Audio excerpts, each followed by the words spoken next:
Assalamu alaikum everyone. Today's topic of the video is about the past paper discussion, expository writing evening, final term spring 2026. Moreover, we will discuss how to solve the question paper. अब ये paper जो है ना ये अभी recently 11th date को हुआ है और ये इवनिंग वालों का पेपर है। अब आपके लिए पास्ट पेपर देखना क्यों ज़रूरी है? समटाइम्स उसमें से रिपीट क्वेश्चन आ जाता है, लेकिन सबसे ज़्यादा फायदा आपको ये होता है कि जब आप पास्ट पेपर देखते हैं ना, तो आपको पेपर सेटर के माइंड का पता चलता है कि पेपर सेटर ज़्यादा किसके ऊपर फोकस करता है। अब यहाँ पर जो है समटाइम आपने पिछले जो पास्ट पेपर है उसमें देखा था कि उसने मुझसे पहले वाले सिलेबस के ऊपर भी फोकस किया हुआ था ज़्यादा और थोड़ा सा मिड के बाद वाले के ऊपर। एंड समटाइम्स पेपर सेटर क्या करता है कि वो ओवरऑल सिलेबस कवर करने की कोशिश करता है, यानी कि सारे का सारा सिलेबस जो होता है वो पेपर में डाल देता है। तो उस केस के लिए आपको हर तरह की तैयारी करनी पड़ती है, यानी कि सारे का सारा सिलेबस ही रेडी करना पड़ता है। अब फर्स्ट क्वेश्चन देखिए, question number 1, what challenges might a writer face when shifting from an academic audience to a general audience. अब ये देखिए 5 मार्क का क्वेश्चन है ना, और ये डायरेक्टली मिड टर्म के बाद वाला जो टॉपिक है ना हमारे पास एक्सपोजिटिव राइटिंग की टाइप्स के बाद फॉरेन जो ऑडियंसेस वाला हमारे पास टॉपिक है उसमें से आया हुआ है। ठीक है, तो इसमें आप उससे रिलेटेड 5 मार्क्स का क्वेश्चन है, तो आप जो है ना जो अंडरस्टैंडिंग ऑफ द क्वेश्चन के अकॉर्डिंग आप इसको कंप्लीट करेंगे। जी, question number 2 is the primary purpose of expository writing is to inform, explain and clarify ideas by presenting factual information in a logical and organized manner. Elaborate the given statement with the suitable examples. अब इसमें देखें expository writing की जो types हैं वो mid से पहले भी हैं, मिड के बाद भी हैं। आपने बस रिलेशनशिप शो करना है, फैक्चुअल इन्फॉर्मेशन कैसे डालते हैं उसकी आपने एग्जांपल्स देनी है। तो आप जितनी आपके टीचर ने आपको पढ़ाई है आप उतनी एग्जांपल्स दे दें, और एक्सप्लेनेशन चाहे आप मिड से पहले वाली लिखेंगे या मिड के बाद वाली लिखें वो आपकी मर्जी है, आप ऐड कर सकते हैं, लेकिन हेडिंग्स इसके अंदर आपने लाजमी देनी है। नेक्स्ट देखिए question number 3, paraphrasing is more than just changing word, it requires understanding and reinterpreting ideas, critically examine the statement with examples. आप देखिए कितने ऑर्गेनाइज क्वेश्चंस बनाए हुए हैं, बिल्कुल जैसे आप चैट जीपीटी से नहीं पढ़ते उसी तरह से चैट जीपीटी से प्रॉपर फ्रेजिंग करवा के लगता है कि बनाए गए हैं। तो आपने भी अब ये देखिए ये मिड टर्म के बाद वाला जो हमारे पास मेथड्स ऑफ साइटेशन है ना, इंटीग्रेशन को याद करें, जिसमें 3 हमारे पास मेथड्स हैं साइटेशन के। इंटीग्रेशन होता है कि किसी के वर्क को जब आप कोट करते हैं तो किस तरह से आपने कोट करना है, पहले है कोटिंग, फिर पैराफ्रेजिंग और फिर समराइजिंग। तो इसमें सिर्फ आपने पैराफ्रेजिंग का पूछा हुआ है, आपने बस पैराफ्रेजिंग का ही बताना है। देखिए जिस जिस चीज का सवाल पूछा जाएगा ना बस उसी से रिलेटेड आपने इसका आंसर करना है। अब आपने ये देखें पैराफ्रेजिंग जो 1 बाय 1 हेडिंग एक्सप्लेन की गई हुई है ना नोट्स में, आप पैराफ्रेजिंग की जस्ट वो एग्जांपल और उसकी वो हेडिंग से लिखेंगे ना 10 नंबर का क्वेश्चन हो जाएगा। टू द पॉइंट आपने लिखना है, एक्स्ट्रा लिखने की कोई जरूरत नहीं है। ठीक है, ये हो गया। और ये बिल्कुल स्टाइल्स ऑफ साइटेशन के नीचे वाला मैंने एंड पे है, ये मेथड्स ऑफ साइटेशन आपको याद होगा, अगर जिनने नोट्स पढ़े हैं उनको पता चल गया होगा। Next question is ethical considerations are central to responsible communication and research, elaborate the given statement by describing importance of various strategies used for ensuring ethical consideration in writing।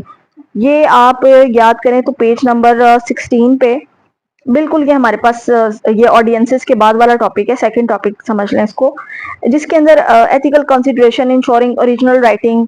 ठीक है, किस तरह से आपने फाइंड करने हैं क्रेडिबल सोर्सेज और evaluate कैसे करनी है इन्फॉर्मेशन, इसकी ना 9 हेडिंग्स है।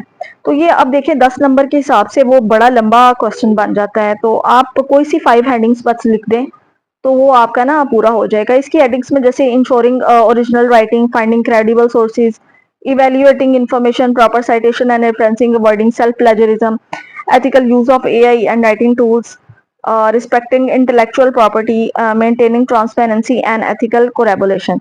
अगर मैं चेक करूंगी ना तो मैं ये करूंगी कि आप जो है ना पूरी की पूरी 9 लिखें, लेकिन बीच में ना थोड़ी थोड़ी बस आप एक्सप्लेनेशन कर दें, क्योंकि मेरा जो मेजर फोकस होता है वो हेडिंग्स पे होता है, उससे पता चल जाता है बच्चे को सारा आता है या नहीं। तो आप इसके अंदर क्योंकि ये 10 नंबर के हिसाब से अब सब ऐड भी अंदर करना है और लंबा क्वेश्चन हो जाएगा, तो ये आपने ना मतलब कोशिश करना है कि 20 मिनट से ज्यादा इसके ऊपर ना लगाएं, क्योंकि अभी आपने ऐसे का कंप्लीट करना है। तो 20 to 25 मिनट्स में आप कोशिश करें हेडिंग सारी दे दें, 9 पूरी हेडिंग्स ले लें या मैक्सिमम जितने जो इंपॉर्टेंट आपको लगती हैं वो आप ऐड कर लें और फिर उस हिसाब से अपना ये 10 मार्क्स का क्वेश्चन कवर कर लें। Question number 5, right an essay with N outline causes and impacts of poor time management in students life. ठीक है, 250 to 300 वर्ड्स। अच्छा, अब इसमें 5 मार्क्स आपकी आउटलाइन के होते हैं जिसके अंदर आपके मिनिमम आइडियाज 20 होने चाहिए और मैक्सिमम मैं जो मेरी जो स्टैंडर्ड आउटलाइन है उसके 30 आइडियाज होते हैं, बहुत अच्छी आउटलाइन के, और उसके अंदर न्यूमेरल्स भी होने चाहिए। और उसके बाद आपके 10 मार्क्स ऐसे के होते हैं, ऐसे में से जैसे सब कुछ ठीक लिखा हुआ है, एक भी ग्रामर की मिस्टेक नहीं, उसके 8 मार्क्स होते हैं, जिसकी अगर कोई मिस्टेक निकल आई है एक दो उसके 7 मार्क्स होते हैं। तो इस तरह से तो ऐसे की आउटलाइन मिला के अच्छे नंबर आपके बन जाते हैं।